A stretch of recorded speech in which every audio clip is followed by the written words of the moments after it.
बड़े ही सौभाग्य की बात है कि हमारे साथ परम पूज्य पंडित राजकुमार शुक्ल जी, जो इतिहास में एक स्थान रखते हैं, उनके परनाती सुमित कुमार वत्स जी उपस्थित हैं। उनसे जानते हैं उन्होंने आज एक आयोजन किया है, क्या है और क्या सोच है आपकी आयोजन के पीछे? देखिए, मेरा नाम सुमित कुमार वत्स है। पंडित राजकुमार शुक्ल स्मारक न्यास, इसके जो संस्थापक थे वो हमारे पिताजी थे, स्वर्गीय रविभूषण राय जी। बहुत दिनों से मैं प्रयास में लगा हुआ था। कुछ लोगों ने बहुत गलत मैसेज इनके नाम के हिसाब से जो है वो कन्वे करने की कोशिश की, मार्केट में बहुत गलत मैसेज भी गया लोगों के पास।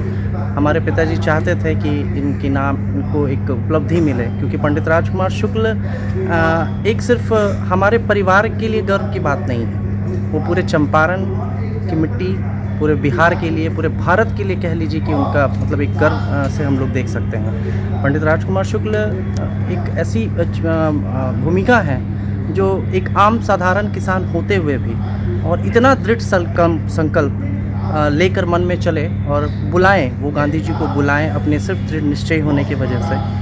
तो हमें तो ये याद रखना होगा, सीखना होगा। गर्व के साथ साथ मुझे तो जिम्मेदारी भी महसूस होती है कि मेरे साथ एक जिम्मेदारी भी जुड़ी हुई है।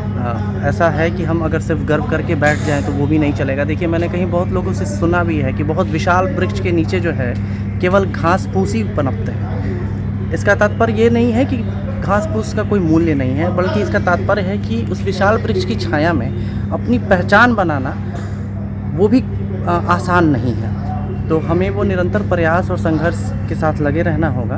मैं उम्मीद करता हूँ कि आज जितनी सार्थक चर्चा हुई है पंडित राजकुमार शुक्ल पे, ये आगे जाके बहुत सकारात्मक परिणाम भी लाने वाला है। पंडित राजकुमार शुक्ल स्मारक न्यास समिति से जो ट्रस्ट है उसका मैं महासचिव भी हूँ, और साथ साथ ये गर्व के साथ कहता हूँ कि मैं उनका परनाती हूँ, मैं उनके नाती का लड़का हूँ। ये आश्चर्यजनक तथ्य नहीं लगता कि जिसे पूरा भारत सम्मान दे रहा है और उनको आंदोलन करने के लिए प्रेरित करने वाले व्यक्ति को उपेक्षा मिल रही है जी। बिल्कुल।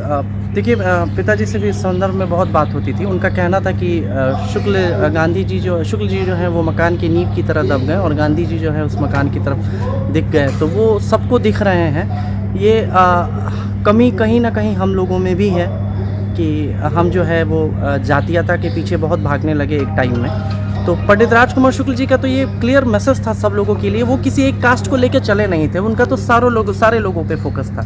सरकार से भी हमारी बहुत हर बार यही मांग रहती है कि इनको जो है निष्पक्ष होकर देखा जाए। सारे लोगों को जगह मिल रहा है, और हम तो हर बार भारत रत्न के लिए भी इनका कई बार नाम जाते जाते रुक चुका है। नीतीश कुमार जी जब मुख्यमंत्री थे, आदरणीय नीतीश कुमार जी, उस वक्त भी हमने, फिर भी अभी भी हम प्रयासरत हैं। कभी मोदी जी भी कहा करते थे, उन्होंने भी कहा है कि राजकुमार शुक्ल जी का योगदान बहुत ज़्यादा है। उन्होंने गांधी जी को इस भारत की भूमि और चंपारण की भूमि पर लाया, लेकिन वो भी संज्ञान नहीं लिए, वो भी इन्हें उपेक्षित रखें। ऐसे स्वतंत्रता सेनानी जो कभी लाइमलाइट में नहीं आए लेकिन उनका योगदान है, क्या भारत सरकार को नहीं लगता है कि सभी को सामने लाना चाहिए? देखिए, ये आज हमारे पिताजी सन 1981 से एयर के वही जब गवर्नर के थे, तब से उनकी जयंती और पुण्यतिथि जो है प्रयासरत हैं, मनाते रहे हैं। सरकार अगर इस चीज़ों को संज्ञान में नहीं ले रही है तो हमारी तो पूरी कोशिश है, पूरी आग्रह है, जहाँ तक हो सकेगा हम हर संभव प्रयास करेंगे कि सरकार की नज़र में आए। और इन्हीं सारी चीज़ों की वजह से पिताजी के जाने के बाद मैं इस न्यास के कार्यक्रम में जुड़ा हूँ, और उम्मीद करता हूँ कि जितनी सार्थक चर्चा हर बार इस न्यास के बैनर के नीचे होती है, ये एक सकारात्मक परिणाम ज़रूर लेकर आएगा। उम्मीद ही कर सकते हैं, बाकी ऊपर ईश्वर की मर्जी। इसमें आपको नहीं लगता कि भारत में सब कुछ एक जाति देखकर होती है? अगर शुक्ल जी किसी और जाति के होते तो शायद आज सभी घरों में उनकी तस्वीरें लगी होती। इसी बात का डर था, हमें डर भी है और वो सत्य भी हुआ। लेकिन हमारा और हमारे पूरे परिवार का ये मानना है कि पंडित राजकुमार शुक्ल जी जो है एक जाति को लेकर नहीं चले थे और नहीं, सबका जाति को लेकर कभी ब्राह्मण नहीं चलता, लेकिन राजनीति के लोग उन्हें बांध देते हैं। राजनीति का देखिए, राजनीति का बहुत ज्ञान नहीं है मुझे, इसलिए मैं कुछ भी बोलने से पहले माफ़ी चाहूँगा कि इसके बारे में मुझे नॉलेज भी नहीं है और मैं नहीं चाहूँगा कि बिना नॉलेज के, बिना किसी ज्ञान के मैं राजनीति की नॉलेज की बात नहीं, आप घर में महसूस कर रहे हैं जी, अंदर से पीड़ा तो है। जो एक विश्व पितामह थे, हम लाचार हैं कि हम कर क्या सकते हैं, आखिर इसका इलाज क्या है।